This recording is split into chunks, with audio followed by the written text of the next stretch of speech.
នេះខ្ញុំសូមងាកទៅកាន់លោកប្រធានមន្ត្រីសាធារណការនិងដឹកជញ្ជូនវិញម្ដងដោយ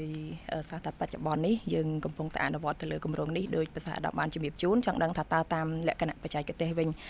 សម្រាប់មន្ត្រីសាធារណការនៅក្នុងការរៀបចំប្រព័ន្ធលូរំដោះទឹកកខ្វក់ក៏ដូចជារំដោះទឹកភ្លៀងនេះមានកំពុងតែសាងសង់នេះមាន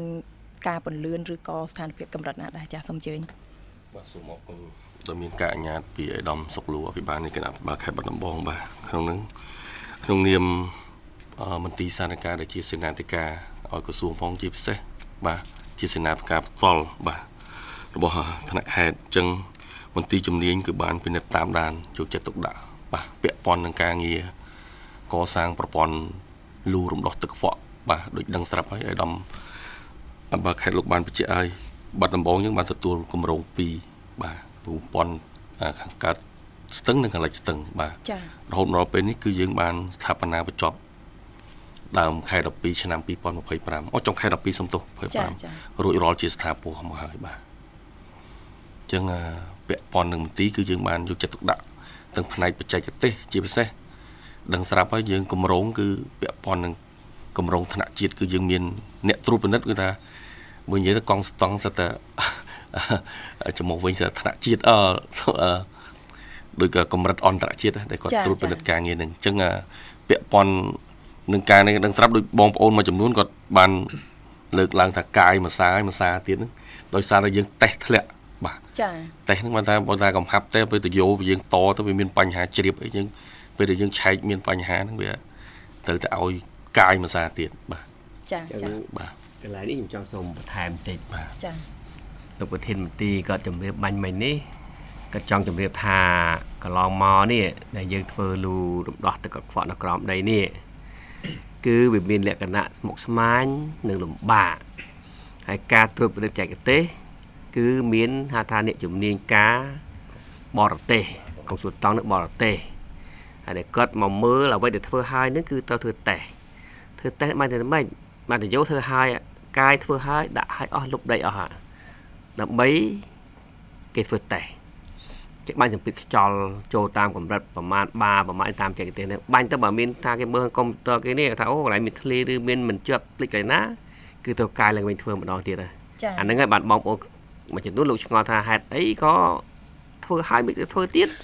វាមានបញ្ហាហ្នឹងចា៎បញ្ហានេះគឺខ្ញុំថាជាការល្អដើម្បីធានាថាភាពជាប់ធន់យូរអង្វែងហ្នឹងអញ្ចឹងគឺល្អណាស់ការដែលធ្វើតេស្តឲ្យច្បាស់លាស់នេះគឺល្អណាស់អញ្ចឹងគម្រោងនេះយើងអាចសន្និដ្ឋានបានថាធ្វើហើយគឺល្អដោយសារគឺមានការពិនិត្យច្បាស់លាស់ណាស់តាមផ្នែកបច្ចេកទេសអញ្ចឹងជាអ្វីដែលជាសមិទ្ធផលរបស់ខេត្តធំដែលរដ្ឋាភិបាលបានប្រគល់ជូនមកបាទសម្រាប់បងប្អូនក្រុងបាត់ដំបងយើងនេះដែលកន្លងមកយើងអត់ដែលមានទេប្រព័ន្ធរំដោះទឹកកខ្វក់យើងមិនដែលមានទេអញ្ចឹងថាចុះបងប្អូនថាចុះពីដើមធ្វើម៉េចទៅពីដើមបងប្អូនយើងការរស់នៅមានចំនួនតិចក្នុងក្រុងបាទ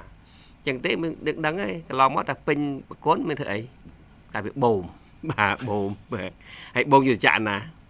យើងដឹងចាក់តាមវាស្រែចាក់តាមថ្លុកតាមត្រពាំងអីឥឡូវនេះការវិវត្តរបស់បងប្អូនប្រជាពលរដ្ឋយើងរបស់ប្រទេសយើងរបស់ខេត្តយើងមិនធ្វើចឹងបានទៀតទេមិនអាចចាក់ពីវាពីការមិនកើតអានឹងវាជាមេរោគបាទចាក់ពីវាការសឹងតែឥឡូវគ្មានកន្លែងចាក់ទេទីអស់កន្លែងចាក់បាទចឹងទេកន្លងមកជួនកាលទឹកកខ្វក់ហ្នឹងទឹកលាងចានហ្នឹងវាចូលជាមួយទឹកភ្លៀងឥឡូវនេះអត់ទេក្រុមបានធ្វើការញែកហើយញែកអត់ទេទឹកកខ្វក់ទៅផ្សេងទឹកភ្លៀងទៅផ្សឹងបាទនេះហើយដែលជាសមិទ្ធផលធំដែលយើងបានទទួលសម្រាប់ក្រុងបាត់ដំបងនៃខេត្តបាត់ដំបងនេះចា៎ជួយបន្ថែមចឹងបាទចា៎សូមអរគុណអាដាមចា៎នេះខ្ញុំសូមងាកបន្តទៅកាន់លោកលៀងវាសនាអភិបាលក្រុងបាត់ដំបងវិញម្ដងទន្ទឹមនឹង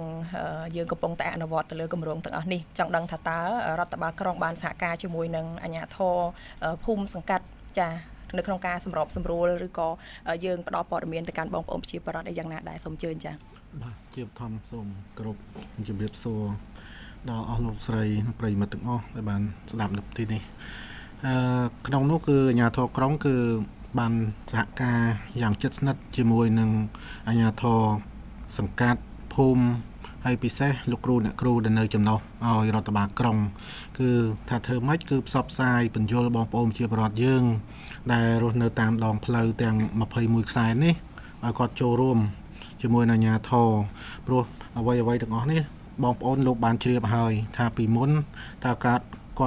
រស់នៅលំបាកប៉ុណ្ណានៅពេលដែលមានប្រព័ន្ធលូស្ទះលូនៅបន្ទប់ទឹកគាត់បង្គន់គាត់ស្ទះអញ្ចឹងទេឥឡូវនេះគឺយើងបានទទួលគម្រោងថ្មីនេះហើយជាក់ស្ដែងទៀតគឺស័ក្តិសមទៅនឹងអ្វីដែលជាការរៀបចំក្រុងបាត់ដំបងរបស់អាយដាមសុកលូអភិបាលខេត្តបាត់ដំបងគឺធ្វើម៉េចឲ្យក្រុងបាត់ដំបងនឹងក្លាយទៅជាទីក្រុងវៃឆ្លាតតាក់ទាញទេសចរនេះអញ្ចឹងទៅទាំងព្រមបានន័យថាយើងទ្រាំតែបន្តិចទៀតគឺបងប្អូននឹងទទួលបាននូវសមិទ្ធផលថ្មីដែលគម្រោងនឹងស្ថាបនាផ្លូវនៅតាមមុខផ្ទះរបស់បងប្អូនអញ្ចឹងបងប្អូនចូលរួមណាតែយើងលើកលែងតែបងប្អូនមកពីចម្ងាយទេដែលគាត់មិនយល់បាទសូមអរគុណ ចាសូមអរគុណ